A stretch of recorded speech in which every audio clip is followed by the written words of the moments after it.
Maraming tao ang hindi pamilyar sa terminong purine.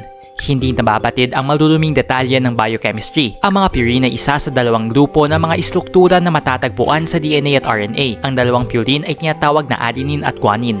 Bago natin simulan ng video na ito, huwag kalimutan mag-subscribe sa aming channel para sa mga health and love advice at huwag kalimutan pindutin ang bell button para lagi maging updated sa aming mga bagong videos. Sa madaling salita, kapag mas maraming purine ang iyong nakonsumo, mas maraming uric acid ang nabubuo. At kung mas maraming uric acid ang nasa iyong mga kasukasuan, mas masakit ang iyong mga sintomas ng arthritis. Ang gout ay isang uri ng arthritis na sanhi ng labis na uric acid sa katawan. Kapag may gout ang isang tao, mahalaga rin na limitahan o iwasan ang ilang mga pagkain na maaari mag-trigger ng mga sintomas ng gout. Narito ang ilang mga pagkain na dapat iwasan ng mga taong may gout.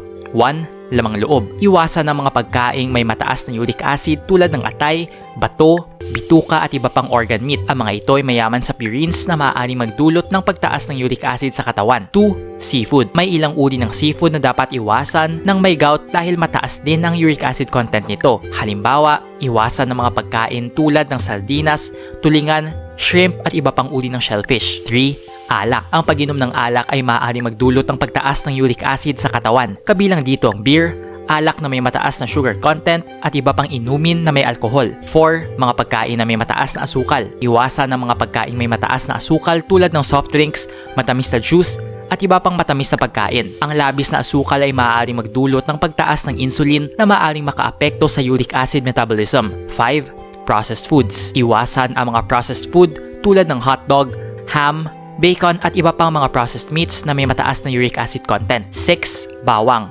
May ilang mga tao ang sensitibo sa bawang at maaaring magkaroon ng mga sintomas ng gout kapag kumakain ng labis na bawang. 7. Mga pagkaing may mataas na fat content. Iwasan ng mga pagkaing may mataas na fat content tulad ng mga fast food, prito, mantika at iba pang matatabang pagkain. Ang labis na taba ay maaaring makapagtaas ng uric acid sa katawan. Mahalaga rin na tandaan na bawat individual ay maaaring magkaroon ng iba't ibang mga trigger ng gout. Kaya't ang pinakamahalaga pa rin ay konsultahin ng isang doktor o espesyalista sa nutrisyon para sa tamang gabay at payo base sa iyong kalagayan at pangangailangan. Nag-enjoy ka ba sa video ito? Please hit the like button and subscribe sa aming channel para sa iba pang video tulad nito. Salamat sa panonood!